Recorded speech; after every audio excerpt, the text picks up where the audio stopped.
Welcome back, Nick Lenz's Comic Corner, Classics as Non-Classics. This is episode number 1078 and Doubleshot number 972. Two Thor-related trades. One is written by Jason Aaron, the other one is not. First up, it is the epic event that actually happened this very year. War of the Realms. This collects the entire 6-issue miniseries.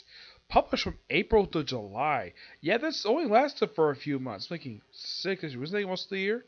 No, this is actually by far the first, probably by far the first crossover of this size. Only lasting for just a few months. Because normally, because of the way how many issues were published, you probably think, though, this lasted for 6 months. No, it lasted for 3. I'm like, wow, that was pretty quick. That's one positive I can say about this crossover because of how exciting it was. Now, the book itself was written by Jason Aaron and artwork by Russell Durman. Yeah, he draws the entire story. Yep, the cover art is done by Arthur Adams and Matthew Wilson, who's the color artist in here. Yep. Now, this event is something Jason Aaron's built up in the Thor book pretty much since the start of his run. Yeah, he's been building this up for 7 years. Now, one thing you at least gotta give high praise for this story for doing is giving every single major Marvel superhero something to do. This is probably, for a lot of people, one of the biggest criticisms a lot of other crossovers have had over the years. Stuff like Secret Empire, Civil War 2. Yeah, a lot of the time, a lot of the characters don't get a lot to do. And this one, everybody gets something to do. Not only Thor, who is the main focal point of this crossover, but also Spider-Man. This is by far the first crossover Spider-Man's been involved with since Access. No, not Access. Secret Wars. Yes, this is the first major one he's been involved with. I don't remember he was involved in Infinity Wars. I don't think he was. Captain Marvel has involved pretty much like every single major Marvel event since like House of M. She's always had some role in playing in a lot of big major events of crossover, so there's that. Captain America, not a surprise here, though he's actually taken a bit more of a smaller role in this story, which is quite interesting. One character who very rarely takes part in a major company crossover, this was a surprise even for me when I originally read the story, the Punisher. Yes, the Punisher plays a role in this story. And he runs into Wolverine in the story. Now, the book starts off with Malekith's forces basically going to try to take out Odin. They don't really kill him, but they do attack him. And then we see Freyja being attacked on the rooftop of the apartment building she's living with the area Asgardians, when Spider-Man shows up and saves her. He's like, oh, you must be the man of spiders my son's been talking about. Yep. And Spider-Man was like, you must be Thor's mom. Yep. And they have a pretty good brawl with them. And then, of course, the other Asgardians show up. He's like, they're here to kill you. It's like, well, I already know that. Yep. And then, other stuff happens. Basically have Thor basically take on them. And then Thor disappears partway through the story. Yeah, basically, the explanation of what he was up to during some part of this story, that's explained in the main Thor book. Yep. As for Spider-Man, he takes part. He's here for every issue. Despite the fact he also has a mini-series. Yes, believe it or not, Spider-Man has got a mini-series tied to this event, and he takes part in the main story. Fantastic. The Punisher, how he shows up in the story is quite interesting. Okay, people were saying, oh no, this is when New York City is being attacked by Malekith's forces, which is of dark elves, frost giants, basically fire demons from Circe's realm, and several other things. And oh no, we're being invaded by Lord of the Rings. And that's when the Punisher shows up. And then he shoots one of the Dark Elves and he realizes, oh yeah, the Dark Elves weak against metal. Iron. Okay. And then Wolverine, and then one of them gets stabbed in the back with adamantium claws. It's Wolverine making his... Now this is of course present-day Wolverine. This is by far the first crossover he's been involved with since first major Marvel one. Let's see, when was the last time he was involved with one? Let's see. I think the last official one he was involved with. No, it wasn't Original Sin. He was not involved with that one. I'm thinking it was AVX. That was the last time he actually took part in the story. That one, he did play a pretty good part in it. This was like, oh my gosh, he teams up with Wolverine, he teams up with Punisher, like, he's like, Punisher's like, I thought you were dead. And he's like, nah, I just got drunk. Okay, fine.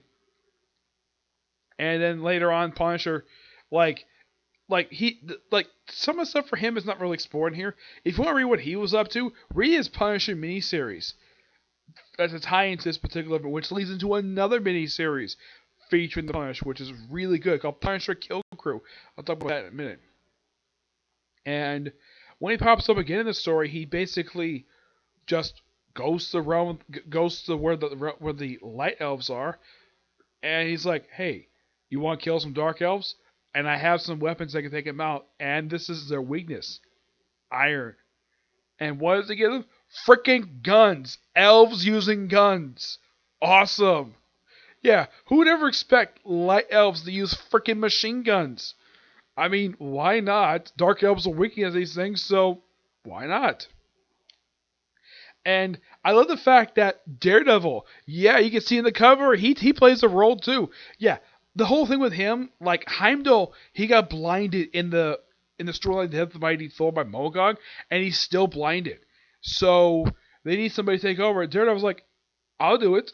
So he goes up, activate, and pretty much he lifts up Heimdall's sword, and somehow that reactivates the Bifrost, which had been destroyed by Mogog, and then he starts sending everybody out. And he basically becomes the guardian of the Bifrost, which I'm like, wow, Daredevil. Oh yeah, Valkyrie. Okay, they sent out the Valkyries in issue 2.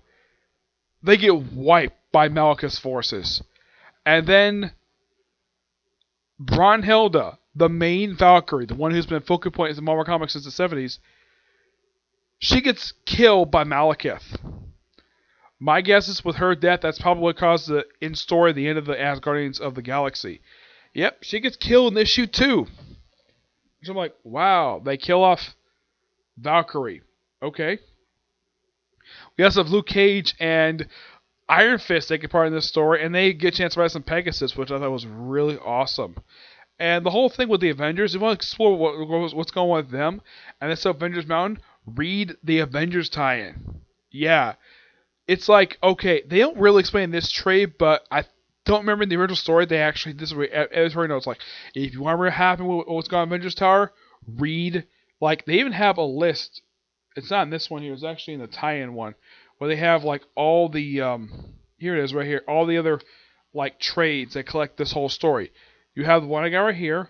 You have Ages of Atlas. Yeah, they come back in the story, and that leads to a mini-series for them.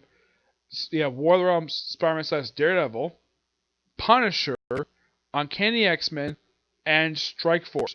Strike Force later leads into an ongoing series. Yeah, it's the only thing that started with this crossover as a miniseries that actually became an ongoing. The Punisher and Uncanny X-Men already had an ongoing series, so that one wasn't really worried about. In the case of Ages of Atlas, I initially thought it was going to be an ongoing series, but just a 5-issue miniseries, I thought that was weird. Yep. And I love the fact that She-Hulk gets a chance to beat up people. I would say the only major Marvel character who's not taking part in this story, I thought this was really weird. It would be awesome to take part in this crossover. The Hulk. The original Hulk. Where the heck he is never explained. I'm like, okay, we have Doctor Strange. Also, there's another character that's helping this story. Namor. Yes, Namor is surprisingly absent. There is no mention of the Hulk, Namor. Trying to think, what other major Marvel characters not in this story?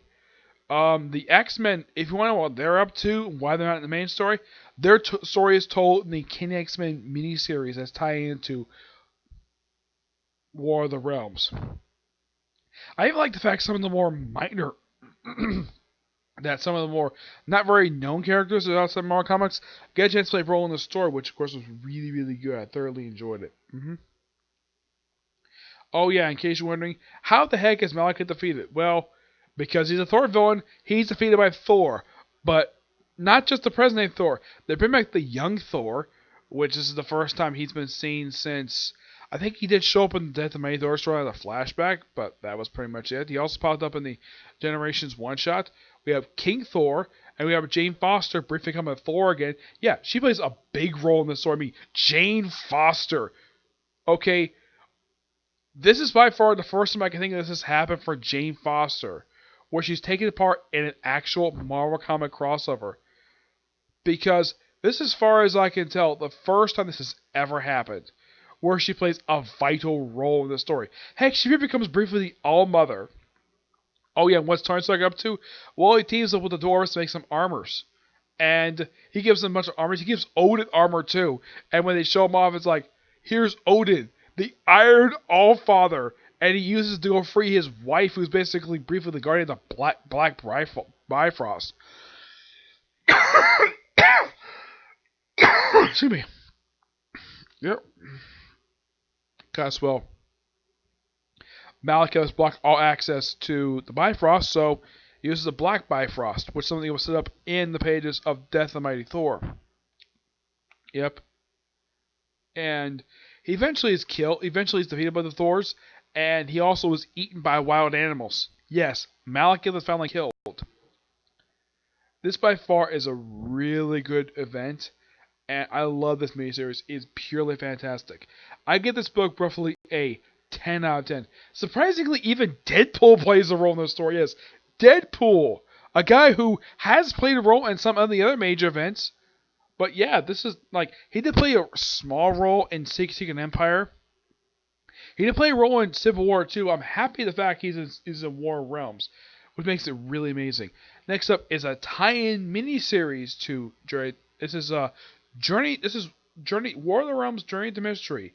An interesting thing about this book, that while this book is coming out, they actually had this book under dual numbering. Yes. Because that originally the book basically ended back in I believe it was 2013, after just 10 issues. Because first it was under Loki from issue 622 to 645, and then it was 10 issues under Sif. So this is basically for these 5 issues, 656 to 660. Yep. Basically, it's just what Boulder the Brave was up to, along with several other superheroes. Yeah, he forms a team to protect his sister from the forces of Malekith, and he recruits various superheroes. First one he recruits is the Miles Morales Spider-Man. He also recruits, get this, the Kate Bishop Hawkeye, Sebastian Druid, I think who else is recruit. He also recruits Death Locket from the Avengers Arena series. Yes. Wonder Man, which I think this is like, for this miniseries, I think this is the first time he showed up since the end of Uncanny Avengers. Yes. Let's see. Oh, he also Thor's dog pops up in the miniseries. I thought that was really amazing. Yeah, and here's kind of thing. Main villain supposedly is, in fact, Ares, which I'm like, when the heck did he get resurrected? Because last time he died back in Siege. As for how he came back, well, they don't really explain how the heck he came back. He just did. And they're supposed to protect, basically, Thor's baby sister, which apparently Boulder knew nothing about, so he's tasked by Frigga to form a team. Well, first with Spider-Man, and of course, well, like get a Hawkeye. It's like, okay, so Kate Bishop Hawkeye, which is awesome. Sebastian Druid. Now, there's references to Secret Warriors in here, which I thought was really cool because, well, now this miniseries is written by the how do you pronounce this people's name? The McElroys. Yeah, it's a group of 4 people. Yeah, 4 people. And the artwork is done by Andrea Lima Adrio. Yep, and it's kind of like a crossroad. It's basically a road trip miniseries where they travel out in the Wonder Wagon. Something was bought by Wonder Man because he's a pacifist in here, which that was something, I believe it was Rick Remender who basically started that. Yes, Rick Remender basically turned Wonder Man into a pacifist, and surprisingly, nobody's undid that. They haven't did a lot of other stuff he did at Marvel, but this is surprisingly the one thing people have actually kept. Yes, they've done pretty much all of the other stuff he did, but this, no, they kept this. And They basically go various places, like they run into the Skrulls, they go to a villain convention, they run into some Western heroes, including like the Phantom Rider. Let's see, they run into Rawhide Kid, who, believe it or not, thanks to one miniseries, really is actually gay. We also run into Kushuna from the Doctor Strange and the Sorcerer Supreme series. Yep. Who was actually a female Ghost Rider from the 1800s, which is awesome. Mm-hmm. And also, Kate Bishop gets this special bow from Sebastian Drew, the Pinka bow. That's what she calls. Yes, this big master bow, which she's an archer, so why the heck not have it? Mm-hmm. Yeah.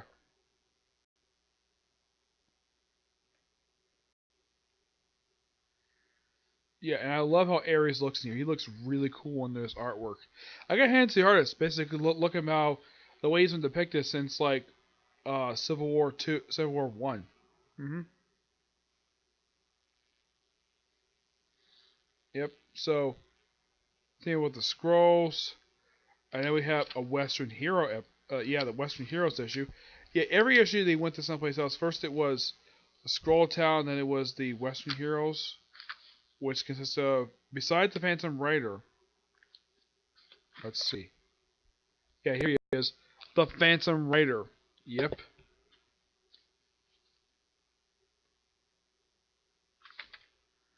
Let's see. They also have Rawhide Kid. I don't know who these are. I think one is Rawhide Kid. I think one is a Two Gun Kid. I don't know who this black guy is. Yeah, I don't know who he is. I think Rawhide Kid's one of the black guys. I think the one next to him, I think that's the Two Gun Kid. Yeah. And I like the fact Kate Bishop basically thinks she's Annie Oakley. I thought that was funny. Yep. And then pretty much like after that, they can shoot Superman convention where they run into the he runs into Madame Mask goons. Yeah, I thought that was funny. Okay, so reference to the Kate Bishop Hawkeye series, which amazing. Mm-hmm. And apparently, Ares has been driving this hell truck the whole miniseries. What the heck is inside this thing? They don't actually say. It's like implies some kind of creature or whatever. Mm-hmm. Yeah, but then of course Queensland basically abandons Ares during this particular operation, and he turns good. And Drew brings up the fact he knew Ares' son Alexander. He says, yeah, he was a bit of a jerk, but that's typical for an 11-year-old, but he got along with him fine. Which, kind of like that. This miniseries is really good. I give this book a 9.5 out of 10. Really good. I can't wait to review the other miniseries tie-ins to this one. Yeah. Which are several of them. We got the one for Giant Man, New Age of Atlas, Spider-Man / Daredevil, Punisher, King X-Men, Strike Force. Yep. Oh, I forgot to mention this. Yes. Now, when this book ends, this leads into several things. This leads into the remainder of the Thor Volume 6 book. The Punisher, he goes off into a miniseries, Punisher Kill Crew. Venom, yeah, Venom's in the crossover, which, as far as I can tell for Venom crossovers, this is for Company Y. I believe this is Eddie Brock's first one I can think of he's been involved with. Yes, by far the first one that I can think of. And he does play a very small role in this. It shows up for a few issues. Mostly, if you want to know what happens with him, read his tie-in. He says, man, I gotta deal with some carnage after this. That leads into Absolute Carnage, which actually is an event that ended recently. Yep. So thanks to the War of Realms crossover, it did lead to end to two ongoing series ended right after this one. This ended as Guardians of the Galaxy, and this also ended. I'm trying to think, what else was it ended? Oh yeah, Squirrel Girl ended. Mm-hmm.